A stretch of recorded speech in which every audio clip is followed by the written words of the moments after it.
In Sailor Piece, not knowing what to do as a beginner can be very stressful, especially when you just unlocked C2. So in this video, I'm showing you the best progression tips you can apply right now to get stronger fast in C2. Let's get into it. Let's start from the beginning.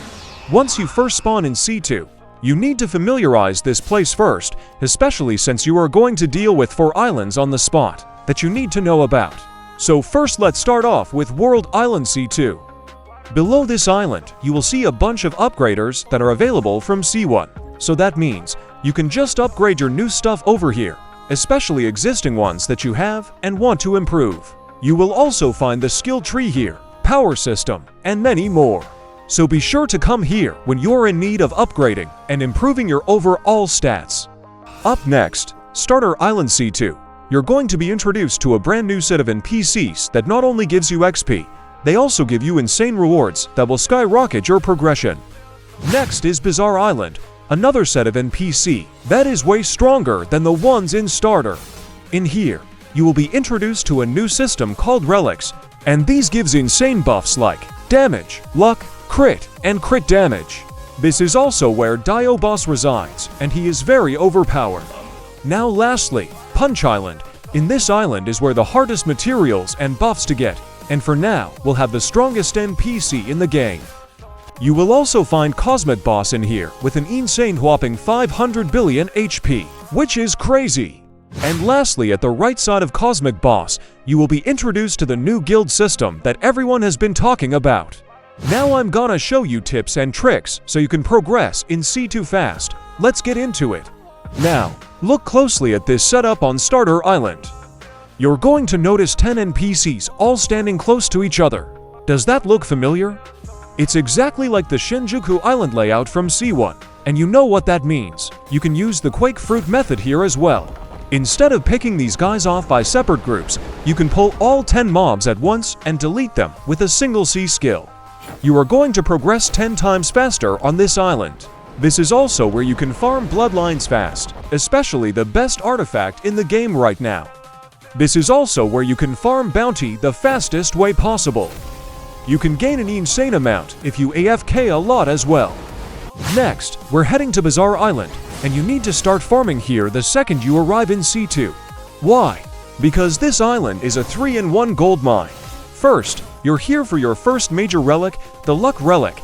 This is essential for your progression, and Bizarre Island drops both Relic Part 5 and Part 6. Second, Dominion brands drop here as well. You will need this to be able to summon Dio Boss. Tip: before you summon Dio and farm him, farm a mountain of brands first so you can back-to-back farm him later. Third, while you're grinding for those parts and brands, you're also farming for the bloodlines. That's why I said this island is a 3-in-1 to farm in for. You will also need Primordial Bloodline. You need this legendary bloodline for the Dio spec. So in conclusion, this is the most efficient spot in the game right now because you're getting your relic, your boss summons, and your bloodline requirements all at once. Once you've secured your Dio spec, it's time for the ultimate grind, Punch Island.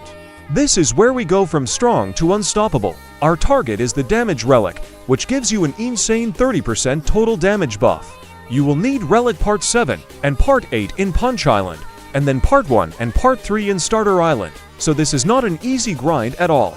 So first start at Punch Island and don't leave until you have Relic Part 7 and Part 8. Once you have those, teleport back to Starter Island to finish the set with Part 1 and Part 3. It's a grind, but for a 30% permanent boost, it's a mandatory mission for any elite player. You can use the Quake Fruit method as well to farm it faster. And that is exactly how you fast track your way through relics easily. Now that your relics are set and your damage is peaking, it's time for the ultimate endgame, farming Cosmic and Sea Beasts at the same time. But first let's talk about Cosmic Boss and how he actually works. Cosmic Boss is a timer boss that spawns every 30 minutes, and let me tell you, this is going to be your longest grind yet. Since he's on a timer and his material drops are based on chance, you can't just rush him. His materials are the most annoying to get since it's chances. Not only that, you also need the title to be able to craft this spec. You have to be consistent, but we aren't just going to sit around waiting for 30 minutes. Once you kill him, you can go back to the sea for Sea Beast as well.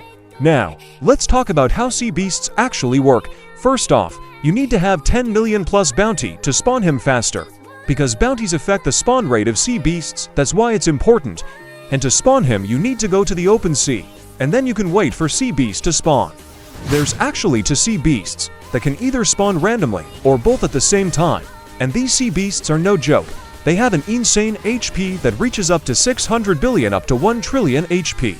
That's why you should have an HP bar up to 30 million plus, so that you won't die faster. Make sure you have an insane damage as well, in order to kill sea beasts fast. Let's kill this sea beast real quick.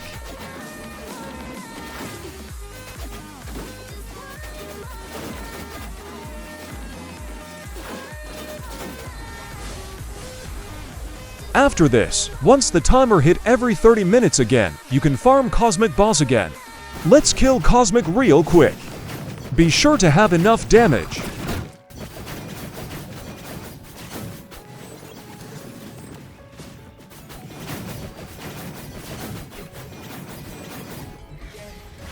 Now, if you want to take this entire process and turn the speed up to max, stop farming solo.